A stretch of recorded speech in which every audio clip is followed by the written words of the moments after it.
Mister Beast அப்படிங்கிற YouTube channel நம்ம எல்லாருக்குமே தெரியும். ஃபஸ்ட்லாம் பார்த்தீங்கன்னா before 5 years Minecraft gaming channel ஆரம்பித்தார். அப்புறம் பார்த்தீங்கன்னா கொஞ்சம் கொஞ்சமாக வளர்ந்து இப்போ மில்லியன் டாலர்ஸாக சம்பாரிச்சு மற்றவங்களாம் உதவி செய்கிற அளவுக்கு வளர்ந்துருக்காரு. இவர மெயின் பிஸ்னஸே பார்த்தீங்கன்னா நிறைய ப்ராடக்ட்ஸ்லாம் சேல் பண்ணுறது தான் மெயினாக வச்சிருந்தாரு. யூடியூப் சேனல் பார்த்தீங்கன்னா ஒரு செகண்ட் தான் மெயின் பண்ணார். ஆனால் பார்த்தீங்கன்னா அதே இந்த அளவு வளர்ந்துருக்குது. நிறைய கேம்ஸ்லாம் வச்சு அதில் ஜெயிக்கிறவங்களுக்கு டாலர்ஸ்லாம் கிஃப்ட் பண்ணுவார். அதுதான் யூடியூப் சேனலில் பூம் ஆனிச்சு இந்த அளவு பெரிய வளர்ந்துருக்காரு. இவர் யூடியூப் சேனல்லேருந்து எத்தனை கோடி வந்தாலும் அதை இவருக்குன்னு எடுத்துக்க மாட்டார், உதவி செய்கிறதுக்கு தான் பயன்படுத்துவார். அது மட்டும் இல்லாமல் பார்த்தீங்கன்னா ஆஃப்ரிக்காவில் கரண்ட் இல்லாத கிராமத்துக்குலாம் பார்த்தீங்கன்னா கரண்ட் வர வச்சிருக்காரு. அது மட்டும் இல்லாமல் பார்த்தீங்கன்னா கண் பார்வை இழந்த ஒரு 1000 பேருக்கு பார்த்தீங்கன்னா ஐ ஆப்ரேஷன் வந்து செலவு பண்ணியிருக்காரு. அது மட்டும் இல்லாமல் காது கேட்காதவங்களுக்குலாம் காது கேட்க வச்சிருக்காரு.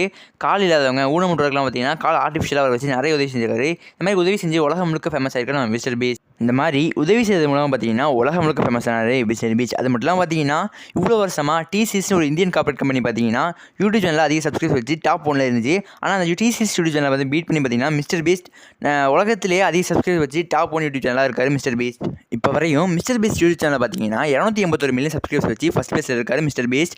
டிசிஎஸ் யூடியூப் சேனல் பார்த்தீங்கன்னா 267 மில்லியன் சப்ஸ்கிரைப்ஸ் வச்சு செகண்ட் பிளேஸில் இருக்காங்க. 2019 வரையும் பார்த்தீங்கன்னா யூடியூப்லேயே டாப் 1 சேனலாக பார்த்தீங்கன்னா பியூடிஃபை அப்படிங்கிறவர் இருந்தார். 2019 ஏப்ரல் மாதம் பார்த்தீங்கன்னா டிசிஎஸ் அப்படிங்கிற கார்பரேட் கம்பெனி சாங்ஸ்லாம் ரிலீஸ் பண்ணுற கார்பரேட் கம்பெனி பார்த்தீங்கன்னா பியூடிஃபையை செகண்டுக்கு தள்ளி ஃபஸ்ட்டுக்கு போயிடுச்சு. ஃபஸ்ட்டு 100 மில்லியன் ரிலீஸ் பண்ண யூடியூப் சேனலாக மாறினுச்சு டி சீரிஸ். இந்த மாதிரி பியூடிஃபையை செகண்டுக்கு தள்ளி டி சீரிஸ்னு ஒரு கார்பரேட் கம்பெனி ஃபஸ்ட்டுக்கு போனது பல சர்ச்சைகளை எடுத்து பண்ணிச்சு. அது மட்டும் இல்லாமல் நிறைய பேர் என்ன சொன்னாங்க பார்த்தீங்கன்னா இந்த மாதிரி கார்பரேட் கம்பெனி ஃபஸ்ட்டுக்கு வரது பார்த்தீங்கன்னா நிறைய பேருக்கு இந்த யூடியூப்புக்கே நல்லதில்லை அப்படின்னு நிறைய பேர் கமெண்ட்ஸ் பண்ண ஆரம்பிச்சாங்க.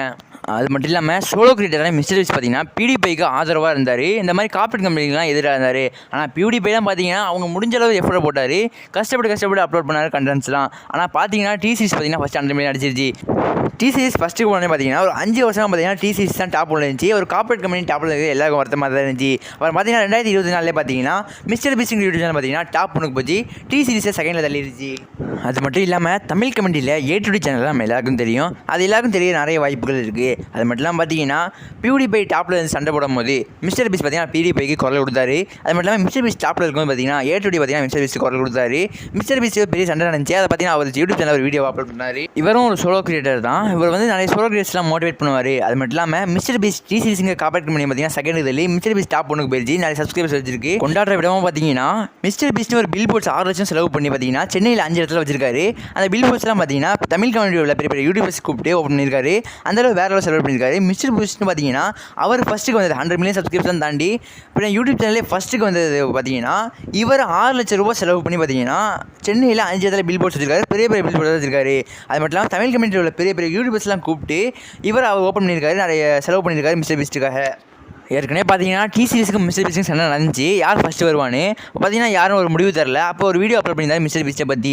அப்போ பார்த்தீங்கன்னா மிஸ்டர் பீஸ்ட் கமெண்ட் பண்ணுவார் நினச்சிருந்தாரு, ஆனால் கமெண்ட் பண்ணவே இல்லை. அப்புறம் பார்த்தீங்கன்னா அந்த பில்போர்ட் வீடியோ கமெண்ட் பண்ணுவார் நினச்சிருந்தாரு, ஆனால் பில்போர்ட் வீடியோ பார்த்தீங்கன்னா அன்ஃபார்ச்சுனேட்லி மிஸ்டர் பீஸ்ட் கமெண்ட் பண்ணாரு. மிஸ்டர் பீஸ்ட்டே பார்த்தீங்கன்னா வேர்ல்டு நம்பர் யூடியூப் சேனலான மிஸ்டர் பீஸ்ட் 281 மில்லியன் வச்சு டாப் 1 யூடியூப் சேனலாக இருக்குது. மிஸ்டர் பீஸ்ட் பார்த்தீங்கன்னா ஏ2டி சேனலுக்கு அன்ஃபார்ச்சுனேட்லி கமெண்ட் பண்ணாரு, thanks for helping avenge PewDiePie அப்படின்னு போட்டிருக்காரு. அது ஏ2டி சேனல் பார்த்தீங்கன்னா அவர் ஸ்டோரி இன்ஸ்டாகிராமில் ஸ்டோரியில் வச்சிருக்காரு. அது மட்டும் இல்லாமல் வேறு லெவலில் மக்கள் எல்லாரும் மிஸ்டர் பீஸ்ட்டை கொண்டாடிட்டு இருக்காங்க. அது மட்டும் இல்லாமல் ஏ2டிக்கு நிறைய வாழ்த்துக்கள் சொல்லியிருக்காங்க. ஏன்னா பார்த்தீங்கன்னா வேர்ல்டு நம்பர் 1 யூடியூப் சேனலான மிஸ்டர் பீஸ்ட் பார்த்தீங்கன்னா பல மில்லியன் டாலர்ஸாக செலவு பண்ணி மக்களுக்குலாம் அவ்வளோ ஹெல்ப் பண்ணிட்டு வேறு லெவலில் கொண்டாடிட்டு இருக்காரு. ஆனால் அவரே பார்த்தீங்கன்னா தமிழ் கம்யூனிட்டியில் ஒரு யூடியூபர் கமெண்ட் பண்ணியிருக்காருன்னா அது வேறு லெவல் சாதனை தானே. ஓகே காய்ஸ், இந்த மாதிரி மிஸ்டர் பீஸ்ட் ஃபஸ்ட்டு வந்ததுக்கு நிறைய சோலோ கிரியேட்டர்ஸ்க்கு நிறைய மோட்டிவேஷனாக இருக்குது. சோலோ கிரியேட்டர்ஸ்க்குலாம் ஒரு பேக் போனாக இருக்காரு. இந்த மாதிரி கார்பரேட் கம்பெனிலாம் இங்கே வரவே முடியாது, காசை வச்சுலாம் எவனும் ஜெயிக்க முடியாது, அந்தளவு ஒரு எடுத்துக்காட்டாக இருக்காரு நம்ம மிஸ்டர் பீஸ்ட். இதை பற்றி உங்கள் கருத்துக்களை மறக்காமல் கமெண்ட்ஸில் சொல்லிடுங்க.